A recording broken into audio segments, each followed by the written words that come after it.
One of the movies that I really love that I know has been largely panned and very much overlooked, in my opinion, is 1995's Cutthroat Island. Yes, I'm going to defend Cutthroat Island. This Renny Harlin directed, Geena Davis, Matthew Modine, Frank Langella starring pirate movie cost around $98 million, grossed only $16 million worldwide, and is in the Guinness Book of World Records as one of the biggest flops ever in the history of movies.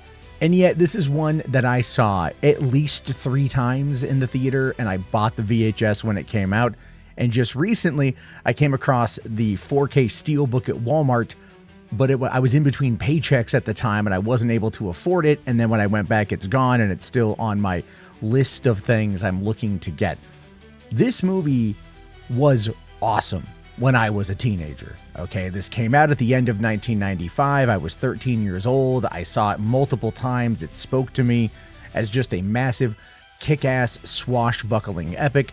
I mean, Renny Harlin gets a lot of crap, but I think he really had a good string of hits back in the 90s. And this is a movie that I think is largely overlooked, largely underrated, and largely mocked because it failed at the time. It absolutely failed at the time. But over the course of the last, near 30 years, it has developed a little bit of a cult following. It has absolutely been able to kind of find itself a small audience of fans. It did ultimately set back the entire pirate genre until Pirates of the Caribbean: Curse of the Black Pearl came out in the summer of 2003. So it took about 7 years for another big budget pirate movie to come out because of how spectacularly failed this movie went. I mean, granted, audiences didn't quite care for it. They gave it a B- on the scale of A+ to F on the cinema score. Not necessarily great. It only made $10 million domestic, $6 million international.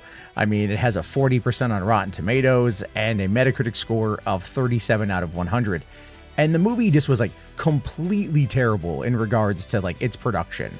They went through multiple script rewrites. Renny Harlin had to invest $1 million of his own money in order to be able to pay for those rewrites. It just failed to hit at the right time. I also feel they released the movie right before Christmas, December 22nd, 1995.